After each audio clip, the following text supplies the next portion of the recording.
Hello everyone. आज है Sunday और संडे के दिन मैं, जैसा कि आपने मेरी प्रीवियस वीडियोस में देखा होगा, मैं करती हूँ कंप्लीट वीकली रिवीजन।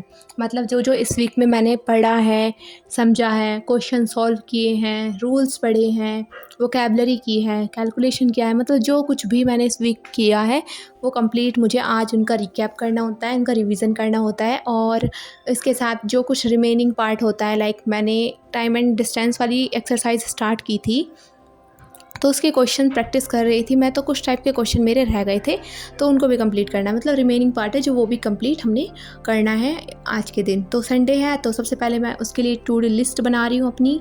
तो इस लिस्ट में मैंने क्या क्या लिखा है, वोकैबलरी रिवीजन करनी है, उसके बाद मॉडर्न हिस्ट्री करनी है, टेबल क्यूब स्क्वायर ये सब चीज़ें करनी है, और ग्रामर करना है, मैथ्स की जो चैप्टर्स रह गए हैं उनके क्वेश्चन प्रैक्टिस करना है, और एक संडे को मुझे एक मॉक भी लगाना है, बाकी और सब्जेक्ट्स भी करने हैं जो जो रह गया है। सबसे पहले मैंने कैलकुलेशन किया, मतलब जो भी टेबल क्यूब स्क्वायर्स ये सब चीज़ें हैं इनको रिवाइज़ किया। उसके बाद मैंने किया है वोकैबलरी। तो वोकैबलरी में जैसा कि आप लोगों को पता है ऑलरेडी, मैं साइनो एंटो कर रही थी तो उसमें मेरे 250 तो लास्ट वीक मेरे हो चुके हैं। तो इस वीक मैंने टोटल 6 डेज़ में 300 साइनो एंटो किए हैं। तो ऐसा नहीं है कि वो मुझे बिल्कुल रट गए हैं, बिल्कुल अच्छे से याद हो गए हैं। तो उनका रिवाइज़ हम जब तक नहीं करेंगे तब तक वो हमें अच्छे से याद नहीं होंगे। तो इसलिए वीकली रिवीज़न करना बहुत ज़रूरी है, ये बहुत मैटर करता है रिवीज़न करना अगर आप किसी भी चीज़ की प्रिपरेशन कर रहे हो तो उनका मैंने आज रिवाइज़ किया। एंड मैंने उनको रिवाइज़ किस तरह से किया है, जो जो वर्ड दिए हुए हैं, लाइक कोई भी वर्ड दिया हुआ है उसके साइनो एंड एंटो दिए हुए हैं, तो मैंने उनको साइन एंटो को बिल्कुल ऐसे रटा नहीं है, मैंने उनका मीनिंग याद किया है। क्योंकि हम मीनिंग याद रखते हैं ना कि इसका मतलब ये है, ऐसा नहीं है कि मैंने हिंदी में उसका मीनिंग रटा है, ऐसा नहीं है। मतलब उसको इस तरह से समझाया है कि अपने लाइफ से कनेक्ट करके कि हाँ भाई ये चीज़ है, ये है, तो इसको ऐसे करके हम अपना याद कर सकते हैं। तो ऐसे करके मैंने अपने जो भी वर्ड्स हैं वो रिवाइज़ किए हैं। लेकिन अब भी ऐसा है कि कुछ कुछ वर्ड्स ऐसे होते हैं जो हम भूल जाते हैं, तो उनको मैं बाद में हाईलाइट करूँगी, या तो रात को एक बार जब इनको देखूँगी तो हाईलाइट करूँगी, या फिर कल मॉर्निंग में जब मैं अपना अगला चैप्टर स्टार्ट करूँगी, मतलब अगली वोकैबलरी स्टार्ट करूँगी, तो उनको हाईलाइट कर लूँगी। उसके बाद वोकैबलरी के बाद मैं डेली मॉर्निंग में, मतलब 12 बजने से पहले पहले मैं वोकैबलरी, स्टैटिक जीके, कैलकुलेशन करती हूँ, है ना। तो स्टैटिक जीके लिया मैंने, उसमें मैंने क्या किया, बुक एंड ऑथर वाला जो चैप्टर, मतलब हमारे टॉपिक जो रह गया था, जो बुक्स याद नहीं हो पाई थी, उनको मैंने एक बार पढ़ा। और बुक्स भी पता नहीं कैसी कैसी हैं, बहुत सारी बुक्स हैं, कहाँ तक हम इनको याद करें। तो मैंने क्या किया, एक बार उनको पढ़ लिया अच्छे से, एक बार समझ के पढ़ लिया। तो अब इनको एक बार दोबारा मैं रिवाइज़ करूँगी किसी दिन इसी वीक, मतलब नेक्स्ट वीक। तो तब इनको दोबारा से एक बार देखूँगी, और जो मैं करंट की बुक्स के बारे में सोच रही थी उनको करूँगी, वो मेरा आज भी रह गया, और उनको भी अब मैं किसी और दिन पढ़ूँगी, या फिर कल करूँगी मंडे को, या फिर किसी और दिन। लेकिन करना वो ज़रूरी है, क्योंकि कोई ना कोई बुक पेपर में ज़रूर आएंगी और 2 मार्क्स हमें अपने कटने नहीं चाहिए। उसके बाद मैंने किया, 12 बजे के बाद मैं लेके बैठती हूँ अपना जीएस का पार्ट। तो जीएस में मैं मॉडर्न हिस्ट्री कर रही थी, तो मॉडर्न हिस्ट्री को मुझे अपना रिवाइज़ करना है।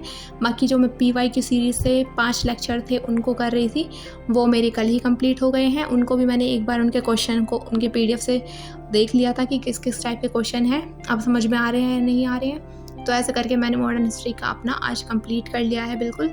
और इसके बाद अब मैं नेक्स्ट अपनी दूसरा सब्जेक्ट वो स्टार्ट करूँगी, और इसको भी बीच बीच में रिवाइज़ करती रहूँगी हिस्ट्री को, ठीक है। उसके बाद हम ग्रामर करेंगे। ग्रामर में मैंने क्या किया था, जो कि कंप्लीट रूल्स हैं, मैंने कल 30 तक रूल्स रिवाइज़ कर लिए थे। जो रानी मैम के 60 रूल्स हैं उनमें से मैंने 30 रूल्स है जो वो मैंने कंप्लीट अपने रिवाइज़ कर लिए थे। आपने मेरी लास्ट वीडियो में देखा भी होगा। और तो इसके मैंने 30 रूल्स हैं वो ही आज मैंने रिवाइज़ किए थे। और मैंने एक वीडियो बनाई थी कल सोर्सेज़ के ऊपर कि एसएससी के एग्ज़ाम्स के प्रिपरेशन कर रहे हैं तो आप किन किन रिसोर्सेज़ का यूज़ कर सकते हो। तो वो वाली वीडियो आप जाकर देख सकते हो अगर आपको कन्फ्यूज़न हो रही है कि हम कहाँ से पढ़े क्या नहीं पढ़े। मैंने बहुत जगह सर्च किया, यूट्यूब से देखा, कोई प्रॉपर की जो स्ट्रैटेजी है वो देखी, तो तब मुझे पता चला कि ये बुक्स हैं, इनको पढ़ सकते हैं। फिर उनको मैंने पर्सनली पढ़ कर देखा, तब मैंने वो वीडियो बनाई है, तो आप भी उनको फॉलो कर सकते हो। उसके बाद मैंने मैथ्स में, जैसा कि मैं आप लोगों को बता रही थी कि टाइम एंड डिस्टेंस वाला कल मेरा चैप्टर मैंने कंप्लीट करने की सोची थी, लेकिन उसके टाइप 4 तक तो हैं, लेकिन उसके बाद ट्रेन के क्वेश्चन स्टार्ट है। तो ट्रेन वाले कॉन्सेप्ट जो मैं मंडे को करूँगी, क्योंकि मैंने अलग से उनके नोट्स बनाए हुए हैं। और जो मेरा टाइप 4 है यहाँ तक मेरे हुए थे, इसमें से कुछ कुछ क्वेश्चंस मेरे रह गए हैं। टाइप 4 तक के कुछ क्वेश्चंस जो रह गए हैं उन क्वेश्चंस को मैं आज अच्छे से करूँगी। तो ऐसे करके मेरा मतलब जो ये टाइम एंड डिस्टेंस वाला जो चैप्टर है वो कंप्लीट हो जाएगा। उसके बाद ट्रेन वाला हम चैप्टर शुरू करेंगे। ठीक है, तो आज मैंने क्या क्या किया, सबसे पहले वोकैबुलरी कंप्लीट हो गई, टेबल हो गया, मॉडर्न हिस्ट्री हो गई, मैथ्स का भी हो गया, ग्रामर्स के रूल भी हो गए, और इसका ट्रेन वाला चैप्टर मुझे कल करना है। उसके बाद ग्रामर हो गया। एडिटोरियल की वीडियो मैम संडे को नहीं कराती हैं तो वो मेरी नहीं हुई। और उसके बाद मैंने वीकली करंट अफेयर का रिवीजन किया RWA से, और स्टैटिक जीके की बुक एंड ऑथर वाला चैप्टर किया था, और एक फुल मॉक भी दिया था जिसके मार्क्स कुछ इस तरह से आए हैं। आज GS एंड इंग्लिश में मेरे बहुत सारे क्वेश्चंस गलत हो गए, लेकिन आज मैथ का स्कोर देख के मैं हैप्पी हूँ। एंड अगर आपको मेरी वीडियो पसंद आती है तो वीडियो को ज़रूर लाइक करें, और कमेंट्स में अपना सजेशन ज़रूर दें अगर आप किसी चीज़ को सजेस्ट करना चाहते हैं, या फिर अगर आप कुछ पूछना है तो आप वो भी कमेंट्स में पूछ सकते हैं। बाकी मैं एक आर्टिस्ट भी हूँ, बहुत सारी पेंटिंग मैंने बनाई हुई है। अगर आपको उन पेंटिंग्स का कलेक्शन देखना है तो आप कमेंट्स में बता सकते हैं। जब मेरी ये चैलेंज कंप्लीट हो जाएगा 21 डे का, तो उसके बाद मैं एक लॉन्ग वीडियो लेकर आऊँगी, अपने सभी आर्ट वर्क को आप लोगों को दिखाऊँगी क्या क्या आर्ट मैंने बनाए हैं।